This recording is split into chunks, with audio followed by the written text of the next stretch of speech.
no podrá tocar mi fe. It was an emotional moment as Jenny Rivera's son said goodbye to his mother today, along with thousands of mourners who turned out to bid a final farewell to the 43-year-old singer who passed away December 9th. Good evening, I'm Adrian Alvarez. Kagan is off tonight. We'll have the latest on Jenny Rivera's funeral in just a bit, but first, there's a call for greater highway safety tonight after the death of an El Paso officer last weekend. Dan O'Rourke is in the news center with our top story this half hour. Dan? Well, we thought we'd go to El Paso police and ask for their advice about loose items that spill out from a car or truck onto the roadway, like the fallen ladder which led to that officer's death when he tried to clear it from I-10 at Hawkins. Also, some tips tonight on how to safely secure a load which you're carrying. Part of the tragedy which took the life of police officer Angel Garcia is that the accident might have been prevented. The driver with a loose ladder could have prevented it from tumbling onto the interstate. The 4 cars involved in the wreck, later recorded here on TxDOT cameras, might have done a better job signaling each other that trouble was on the road. The police report will have more to say about that. And the drivers who passed the hazard and didn't call 911 might have unintentionally contributed. Many people sometimes think, well, somebody's got to have called this in. I'm sure there's other people that have seen it. Don't assume that. Make sure that you also take that initiative and report that information. Alamo Auto Supply knows very well the mistakes drivers make when going down the road with light loads or very heavy ones. The mistake is that they mount it, they lay the ladder rack, they lay the ladder here and just lay it on top of the cab, and they don't tie it down to anything. It would be even worse, I guess, if it was a mattress. It catches the wind and all of a sudden it's on the freeway. Right. I mean, the mattress, sometimes it doesn't fit in the bed, so what guys do is they just lay it over the side of the bed here, and it just flies out. Auto supply stores offer many options to secure items in a truck. Many are professionally built and carry a higher price tag. But even for drivers who can't or won't pay real money to secure their loads, there are inexpensive, low-tech choices that are much better than no choice at all. Bungee cord, available in a variety of lengths and sizes. Basically just stretch it and hook it. A little bit heavier duty, ratchet type strap. Comes with the hooks, ratchet down, tighten it down. Very secure. Very secure. And what if you're the driver who has an item that flies out onto the road? Don't keep trucking. It's your duty under the law to pull over and call the police.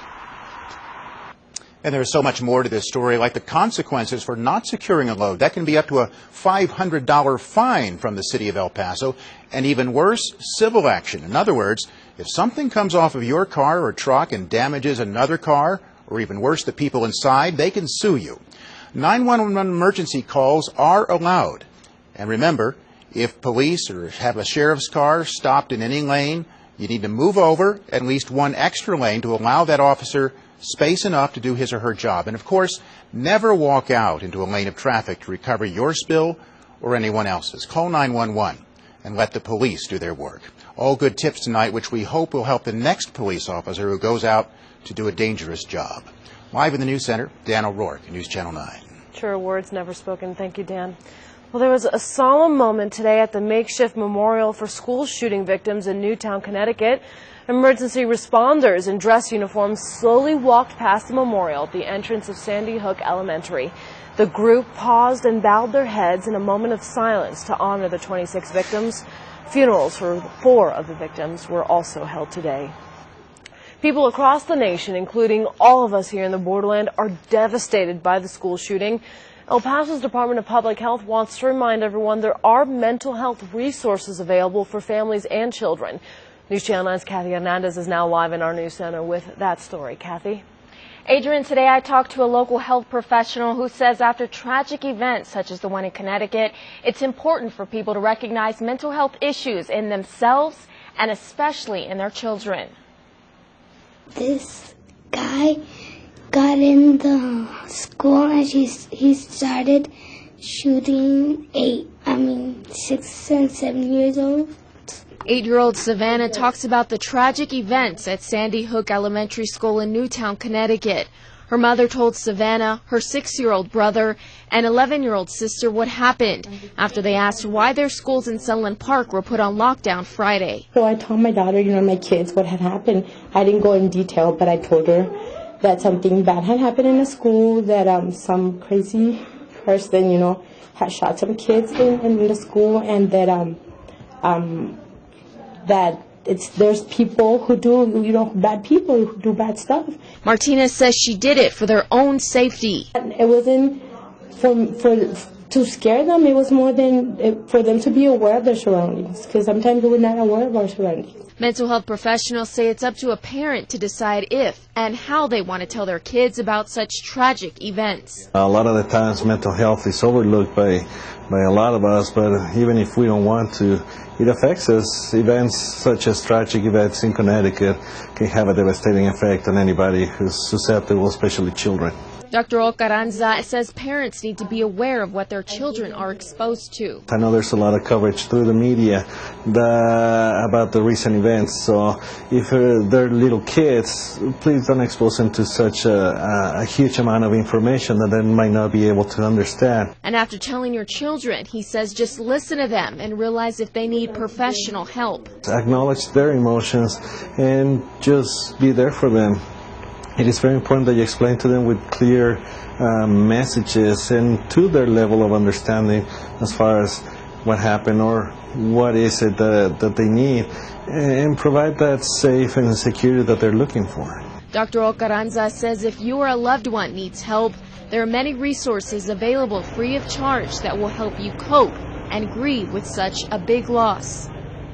Some of those resources include the Emergence Health Network Crisis Line. The number is 915-779-1800. You can also call 211 for information and referral to mental health resources. We've posted a list of other resources on our website, ktsm.com. Live in the News Center, Kathy Hernandez, News Channel 9. All right, thank you for that, Kathy. Well, the windy weather came down on the borderland today, blowing dust and making it virtually impossible to navigate through some parts of El Paso. News Channel 9's Kay Racine hit the streets of the Sun City and found out how residents were coping with the very windy weather. Wind speeds reached up to 45 miles an hour on Wednesday, quickly lifting up dirt and flapping signs in the wind. This video is from northeast El Paso, where some of the strongest winds may have been recorded. Take a look at how it rattled our equipment and made it hard to stand still. What do you think of the wind here? I think it's El Paso. I love it. Terry Logie may love it, but others aren't so keen on the windy weather. Where do you stay in El Paso? Under bridges, out of the wind. Shaggy says he has been homeless for quite some time. He's out on the streets in all types of elements 24/7. Deal with it best I can. Like I said, I've been out here 28 years. Okay? So I deal with it. And today he has to deal with the National Weather Service's forecast. High wind gusts exceeding 60 miles per hour. A lot of people freeze out here. A lot of homeless don't know how to take care of themselves. He may be homeless, but he says he knows how to cope. I eat, I drink.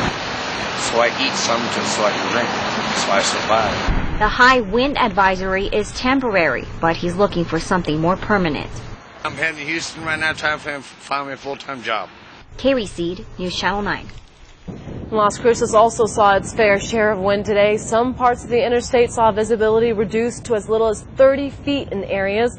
Most of the city was covered in dust, with the winds blowing for most of the day. The strong gusts also made it for very chilly temperatures all afternoon. And with this drastic change in weather, we are all wondering, how long will it stay? Chuck DeBroder joins us now with that answer. Chuck.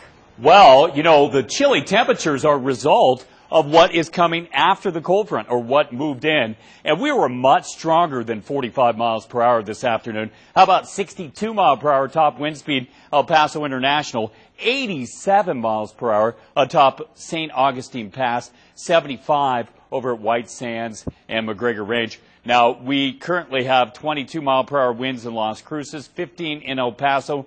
Winds, thankfully, slowing down. 24 mile per hour top wind speed at the airport in El Paso, 30 in both Deming and Las Cruces. A lot of snow in northern New Mexico. Reports now of 6 to 8 inches of snow. That has swung into the Texas Panhandle. Get ready for a much colder overnight, 24 the low. Winds dropping off, but still breezy tomorrow, wind chilled, and that chill will remain. We'll talk about the weekend and the holiday coming up. All right, thank you, Chuck. A sad day for the entertainment world.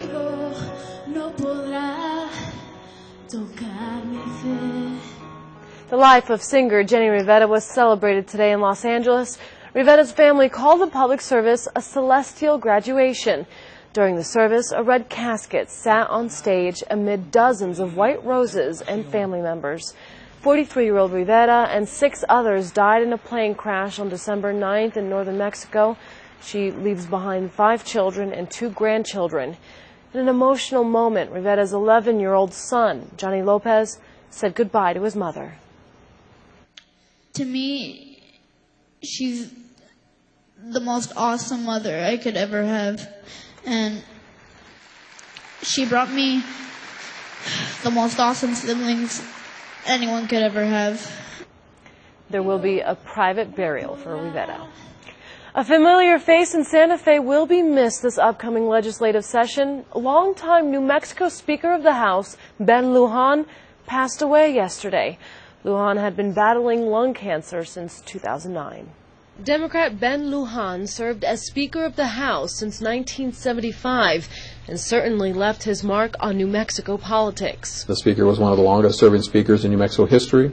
And there's a lot of knowledge and a lot of wisdom that comes with those years of service. Lujan passed away surrounded by family after a 3-year battle with lung cancer. State Representative from District 52, Jose Cervantes, served alongside Lujan for 12 years. Cervantes recalls the Speaker's work ethic and dedication to his people. He was an exceptionally good political leader and very, very good at fighting for the people that he felt he was representing. Cervantes says Lujan took his job very seriously, but also managed to bring levity to the House. What most people don't know about the Speaker was he had a very good sense of humor, and it came in as an important asset for him at times. Lujan's colleague of 12 years says even as recently as a week ago, Lujan had been participating in meetings by phone. I think a lot of us realized that he was working hard to serve out the end of his term as Speaker, the end of this year. Lujan was planning retirement, and the legislature was preparing for his departure after decades of service. Cervantes says he gained a lot of knowledge from his time working alongside Lujan. I learned 12 years of politics from the Speaker Lujan, and he was about as good as they come. He was a very knowledgeable politician and very good at leading. Cervantes says Lujan leaves a void at the legislature, but his legacy will carry on. The legislative session opens up January 15th. Joseph Cervantes moves over from the House to the Senate after being elected in November. Well, everyone, thank you for making News Channel 9 your source for news tonight. Coming up, how secure is your smartphone? Many of Americans don't know. We have ways to protect your device right after the break. I'm Fred Albers live at the Haskins Center where the Miners game with Oregon is already underway, but more than just basketball, UTEP raising money for the shooting victims in Connecticut tonight. Chuck?